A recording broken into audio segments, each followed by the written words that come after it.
29 de junio estamos dando comienzo a un nuevo programa de convención constitucional. Ya no queda nada para que termine este proceso que ha sido largo, intenso, pero sin duda histórico e inédito. Ayer de forma sorpresiva terminó el trabajo en la convención con la votación del último informe de la Comisión de Armonización. Una votación donde ya se zanjaron los 11 capítulos de esta nueva constitución, 388 artículos. Está todo resumido en una nota que realizamos, así que los invitamos a revisarlo.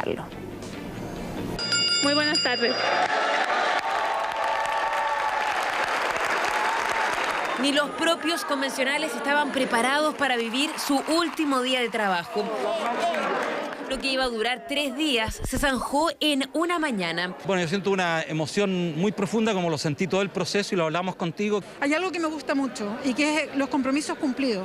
Inicialmente la derecha había solicitado votar varios párrafos por separado, lo que implicaba más de 500 votaciones, pero esa solicitud fue retirada sorpresivamente en la mañana, agilizando todo el proceso. Finalmente lo retiramos porque nos empezamos a dar cuenta de que no se estaba entendiendo bien, debido incluso a algunos tuits un tanto desafortunados. El pleno número 110 fue el último de la convención, donde lograron zanjar los 11 capítulos del texto, su estructura y redacción, también la cantidad de artículos. Finalmente entonces deberíamos de quedarnos con 388 artículos. Las reacciones fueron variadas. Los abrazos, por un lado, abundaban. Los independientes gritaron su última consigna. Y los convencionales de derecha no quedaron conformes con el texto. Mire, nuevamente se confirma algo. Esta es una constitución que entrega privilegios y derechos dependiendo de la raza. ¿Eso es un retroceso para las democracias en todas partes del mundo? Todo en un momento donde las encuestas son poco favorables para el apruebo. Ya menos de una semana del acto final. El 4 de julio el presidente estará en el ex Congreso recibiendo la nueva constitución. Hoy, en el paso fronterizo de Chacayuta, unas niñas le preguntaron por su postura. Que hagas un anuncio de apruebo. ¿Eso dice? ¡Apruebo! ¡Sí, apruebo! ¡Eso no fue el apruebo! ¡Vamos por el apruebo! Eso no puedo decirlo yo, pero ahí ustedes tienen legítimamente el derecho. No todo está zanjado aún, si bien la convención aprobó que el quórum para reformar el nuevo texto sea de 4/7 y 2/3 para cambios sustanciales. Hoy el Senado inició el análisis del proyecto de senadores de la Democracia Cristiana para reducir inmediatamente el quórum a 4/7. En menos de una semana se termina la convención en un proceso que ha sido histórico e inédito, cuyos esfuerzos se verán reflejados en el plebiscito de salida el 4 de septiembre. Claro, vimos ambiente de mucha emoción, pero también algunos convencionales que no están conformes para nada con este texto y esta propuesta de nueva constitución. Lo claro está que el próximo 4 de julio se va a entregar esta propuesta al presidente de la República y a todos los invitados que van a estar en esta ceremonia. De forma paralela a lo que estábamos viendo ahora en el Pleno, también hubo palabras, varios puntos de prensa luego de estas votaciones. Habló, por ejemplo, la presidenta María Elisa Quinteros. También pasemos a escucharla. Estamos muy contentos, ha sido un año muy arduo, de mucho trabajo, que se ha expresado en jornadas muy extensas de sesiones, pero sin embargo hemos ido avanzando, pese a todos los pronósticos negativos, hemos podido llegar en tiempo y forma al cometido que se nos fue encomendado. El trabajo de los convencionales se termina cuando yo levante la sesión. Eso va a ser el 4 de julio, al término, después de entregar el oficio y la propuesta de texto al presidente de la República, se levanta la sesión y se disuelve la convención constitucional y todos adquirimos nuestra calidad de ciudadanos, no de convencional. Como yo les decía, los ojos están puestos entonces para este 4 de julio. Esta ceremonia final va a ser en el ex Congreso Nacional a las 10 de la mañana, cerca de 200 invitados y donde también el secretario John Smock dará cuenta de las revisiones y los ajustes efectuados en la propuesta constitucional. Con esto vamos a una breve pausa comercial, pero no se vaya porque a la vuelta vamos a estar con el convencional Bernardo Fontaine.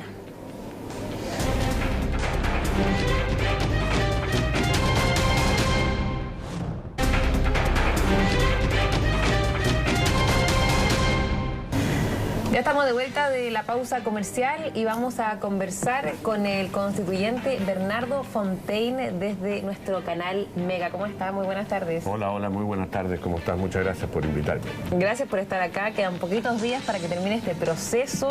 Me gustaría comenzar primero con sus impresiones de que, bueno, se terminó este trabajo de un año prácticamente de forma también sorpresiva, porque todos esperábamos que iba a terminar este jueves, pero terminó ayer cerca del mediodía. Claro, bueno, yo creo que no tenía mucho sentido en realidad seguir votando un texto que ya estaba cocinado y para que hubiera durado hasta el jueves habríamos tenido que votar artículo por artículo y tenía mucho más lógica votarlo en bloque.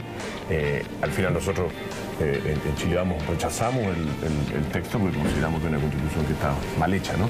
Que no nos va a traer prosperidad, no nos va a traer igualdad ante la ley, nos va a dividir, nos va a producir mucho más conflicto y no va a traer la mejora social que estamos esperando. Pero fue Vamos por Chile quienes ingresaron finalmente la solicitud para votar por separado varios párrafos, ¿no? ¿Por qué finalmente eso se revierte? Por lo que te digo yo, porque en el fondo al final, dado que el texto en su conjunto, que tiene cosas buenas el texto y podemos hablar de eso después, pero al final lo malo supera a lo bueno, y dado que estamos ahora al final, no tenía mucho sentido empezar a discutir cada artículo, particularmente cuando lo que estábamos ya discutiendo eran mejoras o cambios menores de redacción. La verdad que la diferencia que nosotros tenemos no es de redacción, la diferencia es con el contenido, la diferencia es que si estamos de acuerdo en que exista un solo Chile o que exista plurinaciones, por ejemplo, ¿no es cierto? Que si estamos de acuerdo que haya una sola justicia o distintas justicias según la raza o la etnia de la persona y el enorme conflicto que genera eso y la enorme injusticia que genera no tener justicia pareja para todos, ley pareja no dura, ¿no? Ese tipo de cosas, ¿no? Entonces eso como ya está en el texto, no pasa por un artículo de armonización, ¿no? Claro, bueno, ayer finalmente se estaba votando este informe de la Comisión de Armonización que, como decías tú, finalmente tiene que ver con temas más de ortografía, mayúsculas, minúsculas. Bueno, también habían ciertos temas de contenido que vamos a abordar, pero hablando de eso, de la percepción que tienen en relación a este texto, son varios puntos, tiene 388 artículos, decían ayer la coordinadora de la comisión, Tammy Pustilnik, así quedó finalmente. ¿Qué es lo que más te preocupa en relación a este texto que se va a dar a conocer ya concretamente el próximo lunes? Mira, nosotros yo creo que teníamos una gran posibilidad de hacer una gran constitución que nos uniera y que fuera un nuevo despertar, un nuevo amanecer, mejor dicho, para Chile, ¿no? Y la sensación que yo me llevo al final es desilusión, un texto que desilusiona. Y desilusiona por 6 razones. Primero, porque es un texto que nos une, no, nos divide en distintos grupos, con distintas categorías, con distintos tratamientos y nos va a traer más conflicto. Es un grupo, es un texto que nos va a traer un sistema político que nos va a permitir gobernar mejor el Estado, un Estado más eficaz. No, es un sistema político que es un experimento que no existe en ninguna parte del mundo, que yo creo que va a ser todavía mucho más difícil gobernar Chile y entonces vamos a tener un Estado más ineficaz. ¿Cuál es una de las grandes críticas que tenemos todos los ciudadanos? Es que el sistema político no resuelve los problemas de los chilenos. Tenemos un problema de pensiones bajísimas. Hace muchísimos años que está claro eso y todavía no logramos encontrar una solución. ¿Lo vamos a encontrar con el nuevo sistema? No. Porque va a ser más trabado todavía llegar a legislar. ¿Se debería haber mantenido el sistema político, por ejemplo, es decir, el Senado? Yo creo que el problema fundamental del sistema político en Chile es el sistema electoral y eso la Constitución no lo toca. Y eso es un grave defecto. El sistema electoral, ¿por qué? Porque el sistema electoral que tenemos lo que hace es crear múltiples partidos e incentivar, ¿no es cierto?, que haya una política disgregada, fragmentada, donde cuesta muchísimo generar una mayoría y cuesta muchísimo entonces aprobar leyes. Y eso no se tocó. Lo que se establece al final es un sistema en el cual va a haber una Cámara de Diputados todopoderosa, si la Cámara de Diputados es de distinto signo político que el presidente, puede gobernar incluso contra el presidente. El presidente puede terminar no pudiendo aplicar el programa político por el cual fue elegido. ¿Y si el mismo? Y si es, por otra parte, ¿no es cierto?, del mismo signo político, el presidente se puede llevar la pelota para casa, ¿no es cierto?, puede gobernar, hacer y deshacer, y si llegamos a un sistema autoritario como el que tiene Putin en Rusia, ¿no es cierto?, que es una democracia, pero él hace y deshace porque tiene todo el poder a través de una Cámara que es totalmente fiel a él. Y a eso se añade entonces un sistema de justicia que queda muy intervenido por la política. Y al quedar muy intervenido por la política, efectivamente entonces también el que tenga el poder y tenga la Cámara de Diputados va a tener el control de la justicia, va a tener el control de los jueces, y entonces vamos a tener un sistema que va a ser muchísimo menos democrático que el actual, en esas circunstancias. Entonces yo creo que el sistema político quedó mal diseñado. Pero también el tema de los derechos sociales. Los derechos sociales, una tremenda aspiración y muy justa aspiración de los chilenos, que ambos con grandes titulares, ¿no es cierto?, grandes anuncios y promesas, pero el contenido mismo no es muy bueno. Entonces al final hay un derecho a la vivienda, a usar una vivienda, pero no hay un derecho a que el Estado entregue una vivienda propia a los que la necesitan, ¿no? ¿Pero qué pasa ahí, por ejemplo, con el tema de la vivienda propia? Porque muchos han hablado sobre ese tema y finalmente lo que han dicho es que el detalle lo tiene que ver el Congreso, y decir finalmente una vivienda propia iría en contra, por ejemplo, de ciertas ayudas de arriendo que tienen hoy día ciertas personas. ¿Usted también lo ve de esa forma o no? No, yo creo que en el fondo esto era muy fácil. Al final uno tiene que preguntarse por qué no haberlo hecho bien. ¿Qué es lo que habría sido bien en el derecho a la vivienda? El derecho a la vivienda habría sido correcto haber dicho, mira, el Estado garantizará preferentemente la vivienda propia. Por supuesto que a lo mejor no puede ser para todos los casos, y hay casos en que el arriendo se justifica efectivamente como una política social, pero no que fuera al revés. Lo que quedó escrito es más bien que lo preferente es el uso de la vivienda, pero no la propiedad. Y yo creo que necesitamos un Chile de propietarios, más del 60% de propietarios de su vivienda, y ojalá fuera más, ¿no?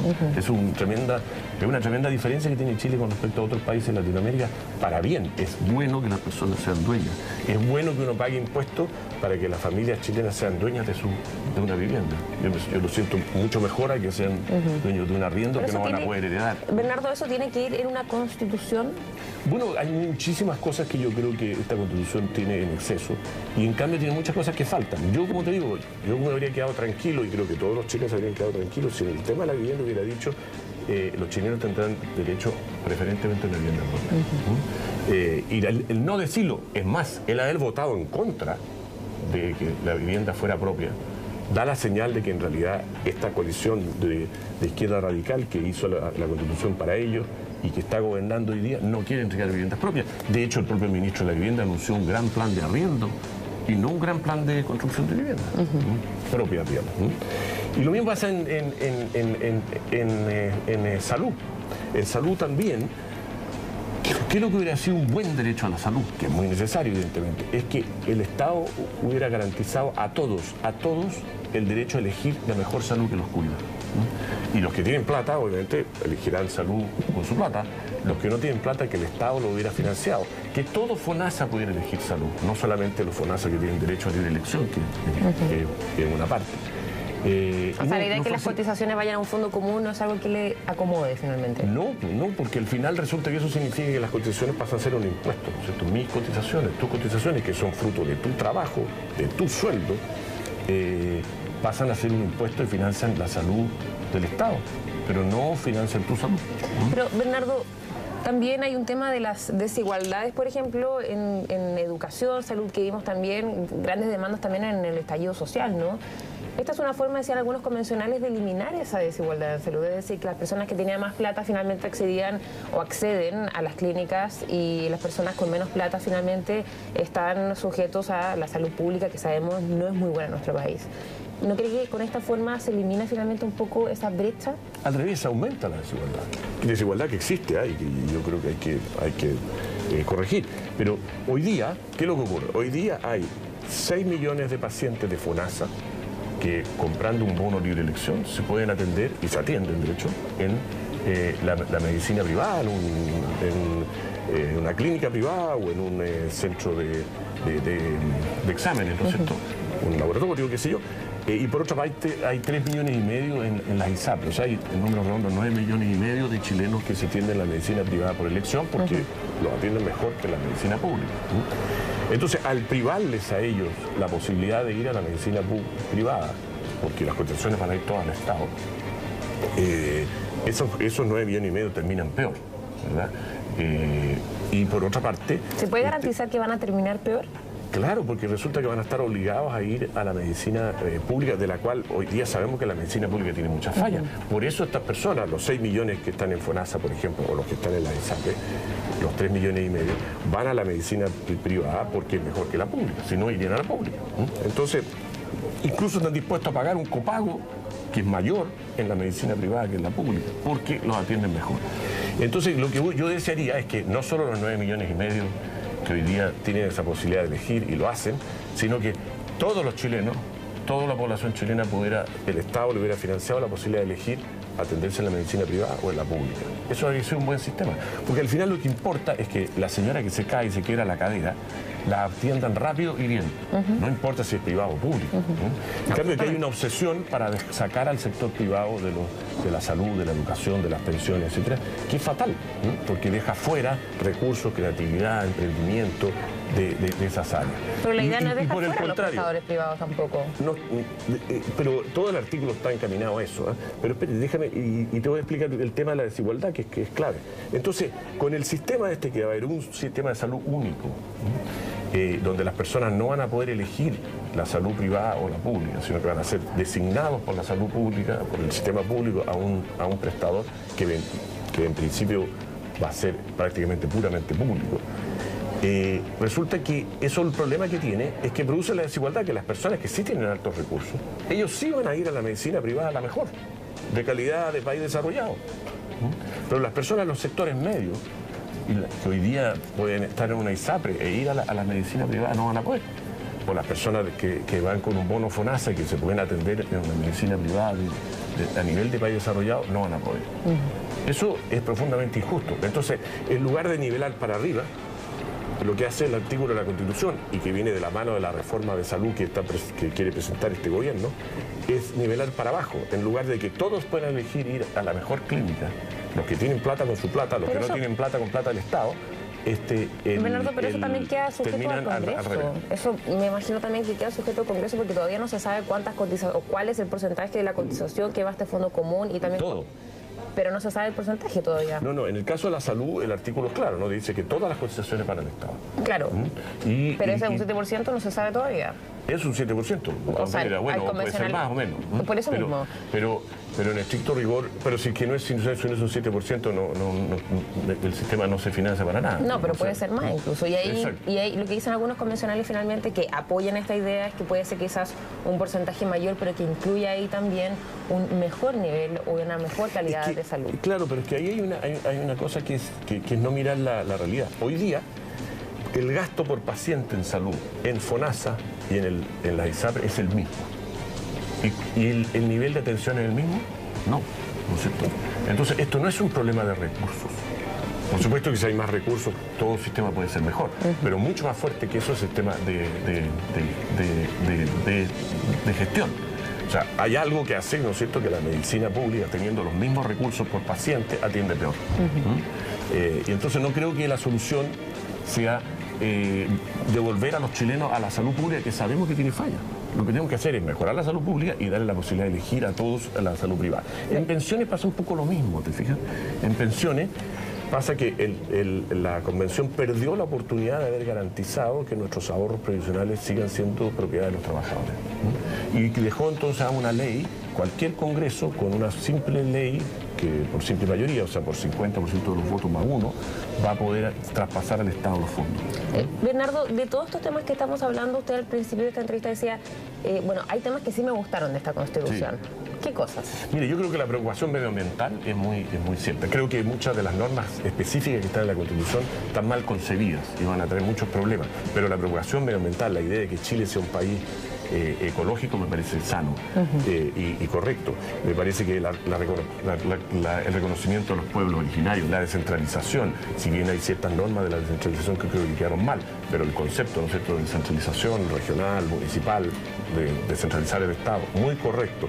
El tema de reconocer los pueblos originarios, de reconocer un país intercultural, la iniciativa popular de ley, la participación de los ciudadanos en plebiscitos comunales y regionales, todo eso me parece muy bien y correcto, y yo creo que esas cosas son el tipo de de normas o de principios que tiene que recoger la próxima Constitución, porque yo creo que esto va al plebiscito.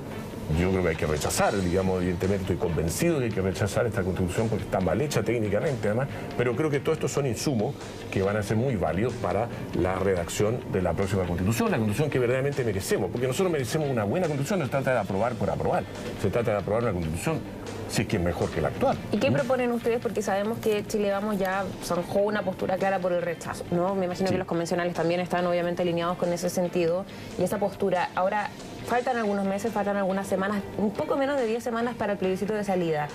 Sabemos que las encuestas han arrojado una y otra vez resultados más favorables para el rechazo que el apruebo, ¿no? ¿Cuál va a ser la estrategia de cara al plebiscito de salida? Bueno, yo creo que la estrategia es comunicar que esta Constitución no tiene sentido común, ¿no? Que esta Constitución, por ejemplo, no hemos hablado de la parte económica. Evidentemente necesitamos que Chile despegue económicamente y las normas que están en la Constitución van a afectar muchísimo el emprendimiento. Hay normas laborales muy mal concebidas, normas ambientales muy mal concebidas. Hay, por ejemplo, imagínense que cualquier pyme va a poder, una panadería, por ejemplo, va a poder competir con una panadería estatal, pero no solo a nivel nacional, a nivel regional o a nivel municipal. Las municipalidades van a poder tener empresas y esas empresas municipales no van a estar regidas por ninguna ley. Entonces van a poder competir pero un privilegio respecto de las... O sea, la estrategia va a ser informar. Informar bien. Concretamente, ¿qué van a hacer con los convencionales finalmente para hacer esta estrategia por el rechazo, impulsar el rechazo desde cara al plebiscito? Bueno, yo creo que recorrer Chile y comunicarse y conectarse con los ciudadanos pues, para definir lo malo que tiene este texto, lo mal hecho que está, lo falta de sentido común que hay, cómo no va a traer progreso ni oportunidades para los chilenos y al mismo tiempo consolidar el compromiso de que tenemos todos por ir a una nueva Constitución. Obviamente esa nueva Constitución va a tomar elementos de la actual, que por lo más tienen elementos de las constituciones anteriores chilenas, el texto que ha redactado la Convención, que tiene, como digo, algunos elementos buenos, y hay que salvar de esos elementos y llegaremos a un nuevo texto. Por supuesto que es una labor de los políticos. Yo no ¿Comité de expertos, el Congreso? ¿Cuál? Porque me imagino que también tiene que darle cierta propuesta concreta a la ciudadanía, claro, porque se ha escuchado la tercera vía, una nueva convención, un comité de expertos. ¿Cuál es la postura o genera más consenso en relación a la alternativa que se le va a entregar? Bueno, yo te puedo dar mi opinión. La verdad que esto es yo no soy de ningún partido soy independiente de Chile Vamos, y esto va a depender de lo que acuerde el Congreso, que es el organismo, digamos, mandatado por los ciudadanos para definir esto junto con el gobierno. Puede ser la comisión de expertos, ahí me tienta harto eso, porque creo que hay como todas las ideas planteadas. Hay una cosa muy importante también, que es muy valioso para una nueva Constitución, que son las iniciativas populares, ¿no es cierto?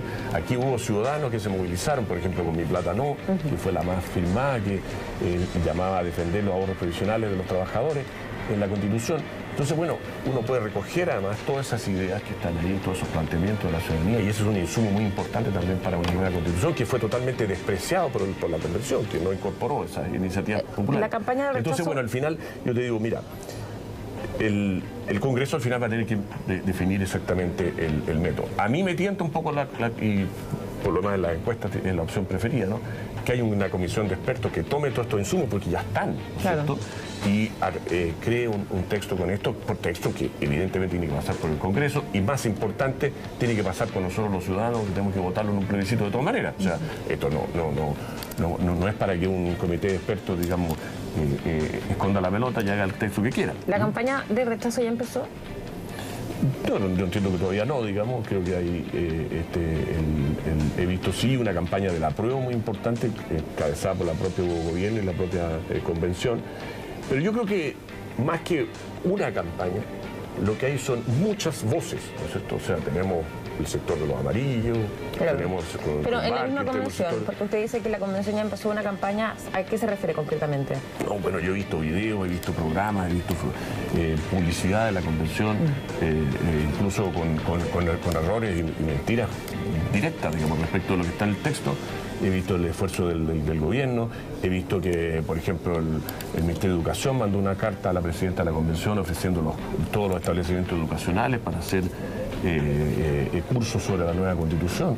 Entonces yo veo que hay un esfuerzo muy grande de campaña por parte del gobierno y de la Convención. Bernardo, yo creo que la diferencia... Pero hoy día, esta mañana, por ejemplo, hay convencionales Rocío Canto Arias y Teresa Marinovich que están en distintas bencineras entregando su sueldo que han percibido durante todo este proceso constituyente a las personas. ¿Eso cree que se podría interpretar como una campaña por el rechazo?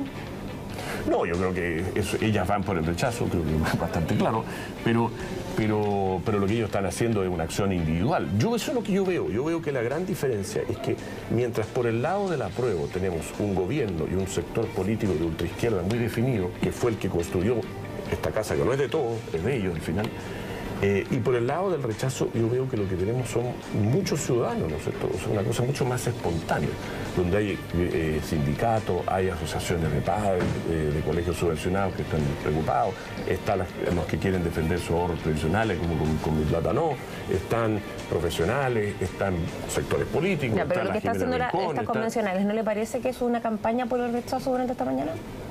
No, yo creo que es una acción individual. Yo creo que una campaña para el rechazo sería llamar estructuradamente, supongo, y organizadamente a votar rechazo. Yo lo que veo que esto del rechazo es una acción espontánea, que nace de los chilenos, porque al final lo que a mí más me desencanta y me desilusiona de esta Constitución es que no está escrita con un corazón chileno. Está escrita copiando la Constitución de Bolivia. Y la Constitución de Bolivia está muy bien para los bolivianos, pero no para los chilenos. En el tema, digamos, indígena, esta Constitución tiene 25 artículos que dan privilegios excesivos, desproporcionados a los indígenas, mucho más allá del reconocimiento que merecen, y de los artículos que merecen. Y eso entonces rompe con el alma de los chilenos, que somos un solo país, una sola nación. Bernardo, lamentablemente se nos está acabando el tiempo, pero para finalizar, en varias ocasiones durante este proceso se le ha acusado de divulgar fake news, desinformación o como se llame finalmente. Es algo que se ha dicho hacia usted, pero también a otros convencionales de Vamos por Chile. ¿Cómo recibe esos comentarios y también cómo cree que eso le puede afectar finalmente en lo que queda de este proceso de cara al plebiscito?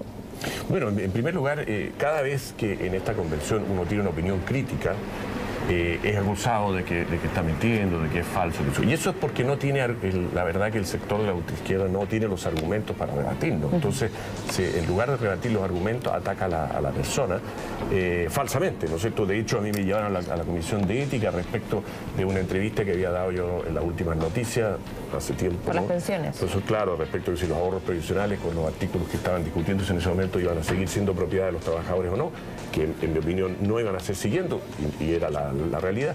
Y la propia Comisión de Ética de la Convención me absolvió, digamos, porque no encontró que había nada falso. Entonces, es muy fácil en realidad que frente a cada vez que uno dice algo, le digan que es falso en vez de discutir los argumentos. Y eso demuestra la intolerancia, y eso demuestra una cosa muy mala, que es que yo creo que tenemos distintas posiciones políticas y distintas percepciones sobre la vida, y eso es lo enriquecedor en una sociedad, pero debemos poder procesarla y conversarla civilizadamente y no con ataques personales.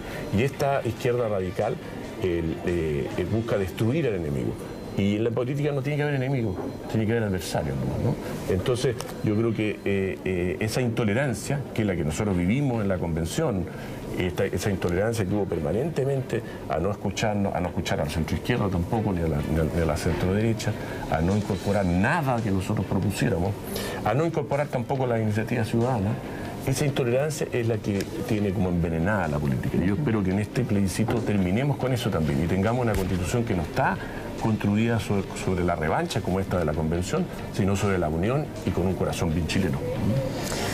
Bien, Bernardo Fontaine, muchísimas gracias por su tiempo en esta recta final ya, ¿no?, de este proceso constituyente. Nos vemos el próximo lunes cuando se entregue ¿va? Sí, claro, la ceremonia. A la ceremonia de la entrega de esta propuesta. El documento y bueno, claro. Yo le pido a todos los chilenos que por favor lean el borrador, vean su implicancia y vean lo mucho que pierden. Y nos aseguremos de hacer una buena constitución en un próximo proceso. Muchas gracias. Muchas gracias, que esté muy bien y gracias también a todos ustedes por vernos y acompañarnos en Convención Constitucional. Nos volvemos a encontrar como siempre mañana a las 3:30 de la tarde.